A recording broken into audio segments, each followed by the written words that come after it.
Monsieur Wave. Yo, apply. Yo, luta do de. Luta mo nulo jël moto nga andil ma xaalis. Hello? Bësal mu fay. What? Bësal mu fine.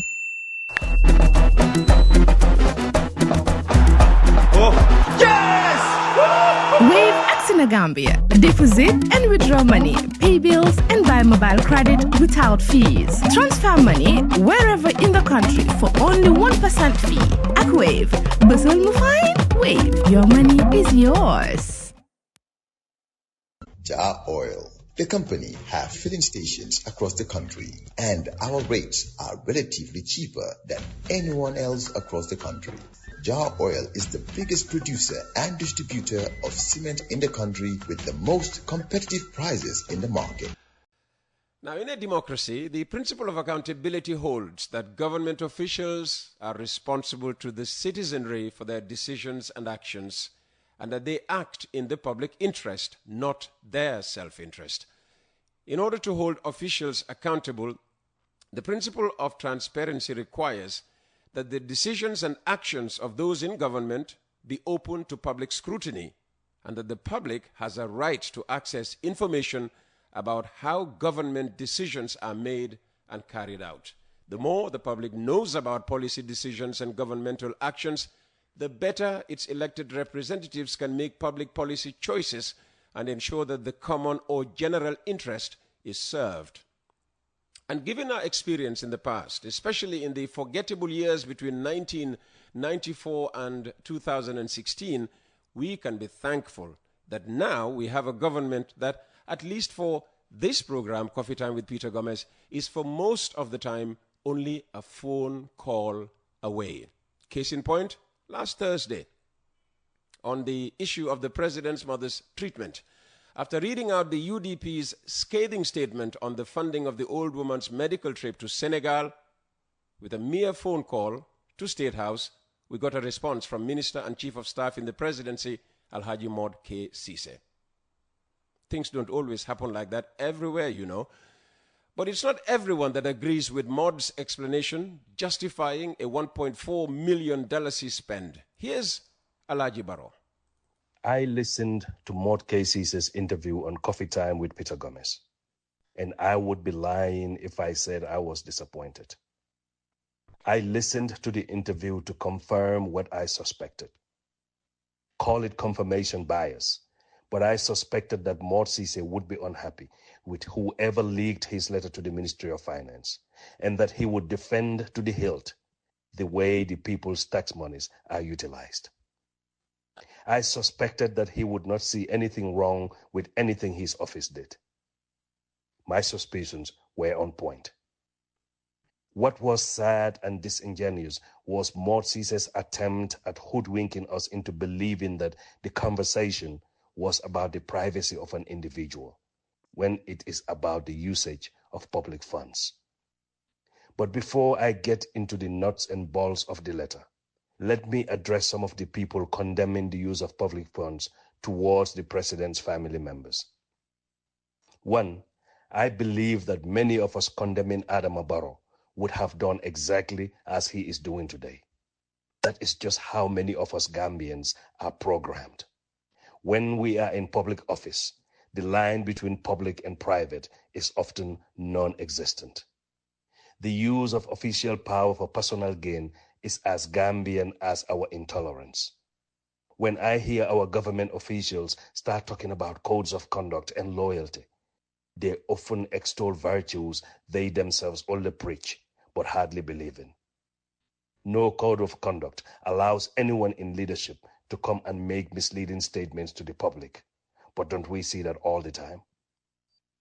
The other point I wish to address is that a former friend on social media tagged me on a post he wrote, condemning Adama Barrow, claiming he is misusing public funds.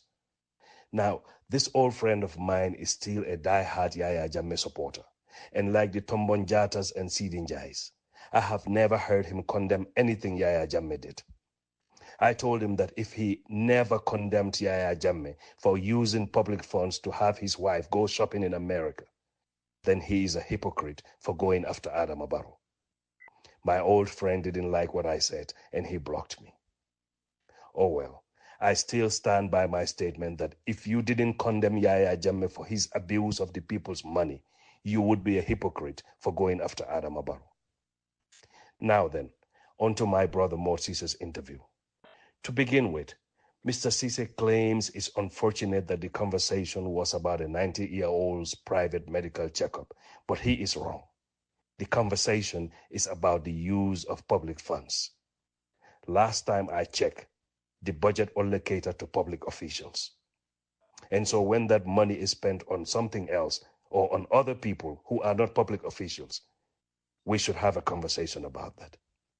The conversation is about the staggering amount Morsi requested for a medical checkup overseas when, according to Ismaila Cisse, our hospitals are well-resourced.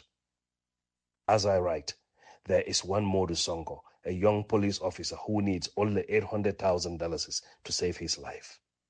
And sadly, he is not getting the help he needs. Imagine if Modu Sonko's life mattered as much as senior government officials who use public funds to go and seek medical help outside the country. We may all have been created equal, but in the Gambia, all lives are not equal. My other observation is that Morsi said the letter is restricted, but apparently the president's office has no classification system or doesn't understand how to distribute restricted communications. He said the letter was in a restricted file. Oh well, too bad. I saw the urgency of the letter, but I am not sure why it is so confidential. Who are you hiding the fund request from? Why must a simple request for public funds to be paid to public servants be confidential if it is legal and there is nothing wrong with it? Why must the fund request be restricted? Before leaving, let me contribute to national development by offering a suggestion to the President's office. In writing letters, please try and use spell check as much as possible. In your letter requesting funds, you misspelled the word secretary. And I am not sure how many people, including Morsi, saw the letter, but everyone must ensure that such mistakes are avoided.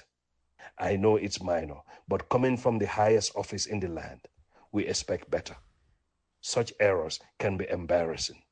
And Peter, whatever you do, please don't tell me sorry for the embarrassment.